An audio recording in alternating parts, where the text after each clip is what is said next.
Hello everyone, welcome to our course. आज इस video में स्टार्ट करने वाला है फॉर्म इनपुट का डिफरेंट टाइप्स ऑफ एट्रीब्यूट। जैसे कि हम पिछले वीडियो में देखे थे इनपुट और उसका टाइप एट्रीब्यूट कैसे different types of input field create करता है, जहाँ पर हम डिफरेंट टाइप्स ऑफ वैल्यू को एंट्री करते हैं। इस टाइप का उसका और भी बहुत सारा एट्रीब्यूट्स होता है, जैसे कि वन बाई वन देखेंगे। उसका एक एट्रीब्यूट होता है जैसे कि वैल्यू एट्रीब्यूट, वो इस इनिशियल वैल्यू सेट करने के लिए हम यूज करते हैं। और एक नेम एट्रीब्यूट यूज करते हैं कुछ भी एलिमेंट का नेम डिफाइन करने के लिए। और उस टाइप का भी एक एट्रीब्यूट होता है रीड ओनली एट्रीब्यूट। इसको कहाँ पर यूज करते हैं, जैसे बाय डिफॉल्ट क्या होता है, input field read and right state में हो रहता है। बट हम रीड ओनली एट्रीब्यूट यूज करके जस्ट उसको रीड प्रपोजल है जस्ट यूज कर सकते हैं। जैसे कि हमारा क्या है, हमारा कैलकुलेटर हम बनाएंगे, कैलकुलेटर का ऊपर पार्ट जो हमको डिस्प्ले करता है ये रीड ओनली स्टेट में रहना चाहिए, क्योंकि हम जो भी बटन के ऊपर क्लिक करेंगे वो कंटेंट हमको डिस्प्ले करना है। इस रिगार्डिंग हम रीड ओनली यूज करेंगे तो उसके अंदर जस्ट रीड कर पाओगे। जैसे कि वैल्यू उसके अंदर है उसको रीड कर पाओगे, कुछ भी टाइप नहीं कर सकते। इस टाइप का और भी एक होता है जैसे कि डिजेबल एक एट्रीब्यूट होता है, डिजेबल एट्रीब्यूट। इसको यूज कर लो तो फील्ड डिजेबल हो जाएगा। इसको तुम कभी देखा होगा फॉर्म के अंदर कुछ भी रिलेटेड, जैसे कि तुम्हारा नेम, तुम्हारा ईमेल, तुम्हारा नंबर ऑलरेडी स्टोर हुआ है, उसको तुम अपडेट नहीं कर सकते। तो इस टाइप का तुम ऑप्शन हो जाएगा डिजेबल स्टेट यूज करके। और एक होता है मीन लेंथ मैक्स लेंथ। जो मुझे क्या करना है इस फील्ड के अंदर, इस नेम फील्ड के अंदर, टेक्स्ट फील्ड के अंदर मुझे मैक्सिमम 15 कैरेक्टर चाहिए। मैक्सिमम 15 कैरेक्टर मुझे एंट्री करना है। तो अभी तो मैं इसके अंदर कुछ भी लिख सकता हूँ कितने टाइप का। मैं क्या करूँगा यहाँ पर मैक्स लेंथ यूज कर देता हूँ 15। मैक्स लेंथ क्या करता है, अलाउ करता है यूजर को maximum number of character in an input. देखो यहाँ से अभी एंट्री नहीं हो रहा है, क्यों? क्योंकि मैक्स लेंथ मैंने सेट कर दिया। इस टाइप का मेन लेंथ भी एट्रीब्यूट होता है, मेन लेंथ। इसको यूज करोगे तो मिनिमम इतना ही, देखो पासवर्ड मुझे क्या करना है, पासवर्ड मिनिमम 6 पासवर्ड कैरेक्टर चाहिए। तो मैं इस टाइप का ऐड कर सकता हूँ, जैसे मीन लेंथ वही सेट कर दिया। मीन लेंथ मैं सेट कर दिया 6। उसका मतलब मैं यहाँ पर 6 कैरेक्टर मुझे एंट्री करना पड़ेगा, नॉले एरर आ जाएगा हमारा। देखो 6 कैरेक्टर और मोर। तो mean length max length define करता है तो minimum length of character and maximum length of character in an input field. इस टाइप में मीन और मैक्स एक एट्रीब्यूट होता है, मीन मैक्स। इसको हम सिर्फ नंबर रिलेटेड कुछ काम करना है तो यूज कर पाओगे। जैसे कि यहाँ पर नंबर मैं सेट कर दिया मीन 500, मैक्स 500, सॉरी 1000।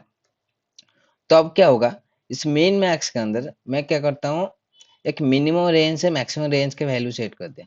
उसका मतलब मैं यहाँ पर देखो 499 लिखूंगा तो वो अलाउ नहीं करेगा, क्यों? क्योंकि मिनिमम वैल्यू इस इनपुट फील्ड का होता है 500। तो 500 से ज्यादा, इधर 100 से कम, इधर 1000 तो एंट्री कर पाओगे डाटा तो अलाउ करेगा। जैसे कि देखो 1000 एंट्री करा तो अलाउ कर दिया, बट 1001 भी मैं एंट्री करूंगा तो अलाउ नहीं करेगा, एरर आ जाएगा।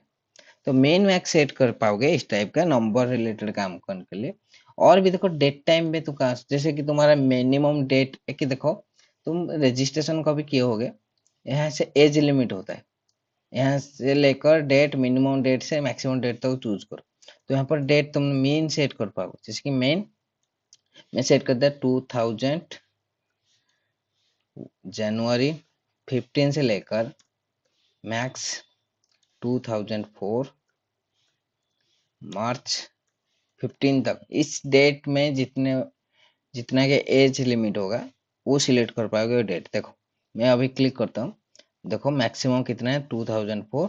देखो ये सब डिजेबल हो गया, सिलेक्ट नहीं कर पाओगे।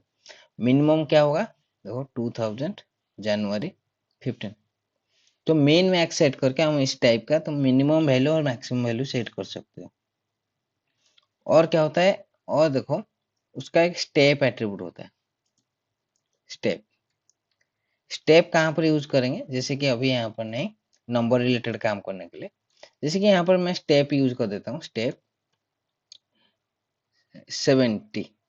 तो क्या होगा, मैं अभी देखो उसके ऊपर क्लिक करूंगा तो ये फर्स्ट 500 आएगा, उसके बाद देखो 570 आया, देन 640 आया, देन 710 आया। क्यों? क्योंकि ये 70 स्टेप मूव कर रहे हैं। और क्या कर पाओगे, देखो 501 मैं यहाँ पर एंट्री को तो अलाउ नहीं करे, क्यों? अभी देखो स्टेप यूज है, उसका मतलब एक लीगल नंबर इंटरवल सेट हुआ है, इधर 500 एंट्री करो, इधर 570 एंट्री करो, इस टाइप का काम कर पाओगे तुम। और एक होता है साइज एट्रीब्यूट। साइज एट्रीब्यूट हमारा क्या करता है कि जब मैं 20 लिखूंगा तो उसका बाई डिफॉल्ट साइज होता है, 30 लिखूंगा तो कोई इनपुट फील्ड का विथ इंक्रीज हो रहा है, तो तुम इनपुट फील्ड का विथ इंक्रीज कर पाओगे साइज एट्रीब्यूट यूज करके। और एक एट्रीब्यूट देखो, जैसे ऑटो हमारा प्लेस होल्डर एट्रीब्यूट होता है। प्लेस होल्डर एट्रीब्यूट उसका मतलब देखो, यहाँ पर तुम सजेशन नहीं आ रहा है कि इस इनपुट फील्ड के अंदर क्या करना है, तुम प्लेस होल्डर लेकर जैसे कि एंटर सर्च, देखो यहाँ पर एंटर सर्च एक ऑप्शन है, देखो ये हिंट से आ रहा है कि तुम इसके अंदर क्या लिखना है। इस टाइप के सारे टेक्स्ट फील्ड के अंदर तुम प्लेस होल्डर यूज कर सकते हो। Enter name, enter name, okay. और एक चीज होता है पता है क्या, जैसे कि यहाँ पर तो मैं लिखूंगा नेम, नेम लिखा, यहाँ पर एक sup टैग यूज करके स्टार दे दिया, यहाँ पर स्टाइल कलर रेड कर दूंगा। यहाँ पर तुम कभी देखोगे इस टाइप का रेड स्टार वाला ऑप्शन, उसका मतलब मैंडेटरी, तो यहाँ पर अब कुछ नहीं लिखो सबमिट हो जाएगा, क्यों? अभी मैंडेटरी ऑप्शन, स्टार मैंडेटरी नहीं काम करता है, उसके अंदर और एक टैग होता है जिसका काम होता है मैंडेटरी, एक होता है रिक्वायर्ड एट्रीब्यूट। रिक्वायर्ड एट्रीब्यूट क्या करता है, मैंडेटरी कर देता है कि तुमको इस फील्ड के अंदर भाई कुछ भी लिखना है पड़ेगा, तो सबमिट नहीं होगा फॉर्म। देखो देखो please fill out this field. Required attribute set करता है कि when you can use required attribute, the user can must be enter some information in an input field before submitting the form, enter करना ही पड़ेगा। और एक देखो attribute होता है ऑटो फोकस। ऑटो फोकस कहाँ पर यूज करते हैं, जैसे कि मैं अभी हमारा वेबसाइट में जाऊंगा, बट ऑटोमेटिकली एक फील्ड को हम फोकस करना है, तो उस टाइम क्या कर पाएंगे, देखो रिफ्रेश करता हूँ, अभी उसके अंदर नहीं पता चल रहा है, मैं क्या करूंगा ब्राउजर में जा रहा हूँ, देखो देखो मैं अभी कुछ भी सिलेक्ट नहीं किया, देखो अभी रिफ्रेश करता हूँ, कुछ भी सिलेक्ट नहीं किया, देखो ऑटोमेटिकली फील्ड सिलेक्ट हुआ है, फोकस हुआ है, क्योंकि उसको फोकस कहते हैं। देखो रिफ्रेश करता हूँ, वो फील्ड फोकस हो गया। ऑटो फोकस का मतलब ऑटोमेटिकली एक फॉर्म के अंदर एक फील्ड को फोकस करना है, तो इसको यूज कर सकते हो। अभी देखो फाइल में थोड़ा जा रहे हैं, फाइल में क्या होता है, जैसे कि मैं क्या करूंगा इस इनपुट फील्ड के अंदर, जो मैं सिलेक्ट करता हूँ, मैं यहाँ पर देखो एक ही ऑप्शन को चूज कर पाऊँ, देखो एक ही ऑप्शन चूज कर पा रहा हूँ, मल्टीपल ऑप्शन चूज नहीं कर पा, तो मैं क्या कर पाऊंगा, मैं यहाँ पर मुझे मल्टीपल ऑप्शन चूज करना है, तो यहाँ पर मल्टीपल एट्रीब्यूट यूज कर लो। तो मल्टीपल एट्रीब्यूट अलाउ करता है can select more than one option, बहुत सारे ऑप्शन को तुम यहाँ पर सिलेक्ट कर पाओगे। और भी उसका एक एक्सेप्ट एट्रीब्यूट होता है, एक्सेप्ट एट्रीब्यूट यूज करके तुम यहाँ पर सेट कर सकते हो तुम कौन सी टाइप का फाइल तुमको चाहिए, जिसके मैंने यहाँ पर पीएनजी लिख दिया, तो अब मैं चूज फाइल का ऑप्शन करूँ तो जितने सारे इमेज देखो पीएनजी टाइप, देखो पीएनजी फाइल ऑप्शन हो रहा है, तो उस टाइप में क्या कर सकता हूँ, जेपीजी सेट कर सकता हूँ, जेपीईजी। तो क्या होगा, अभी सिलेक्ट करूंगा तो यहाँ पर जितने सारे आएगा सब जेपीजी फॉर्मेट में आएगा। तो यहाँ पर हम फाइल भी सिलेक्ट कर सकते हैं, कौन सी टाइप का फाइल हमको चूज करना है। ये हो गया सर हमारा एट्रीब्यूट्स ऑफ इनपुट टैग। तो नेक्स्ट क्लास में, और फॉर्म का बहुत सारे टैग होता है जैसे कि इनपुट, और भी टैग होता है जैसे कि सिलेक्ट, लेबल, ये सारी चीजें हम नेक्स्ट क्लास में देखेंगे। इस वीडियो में इतना ही।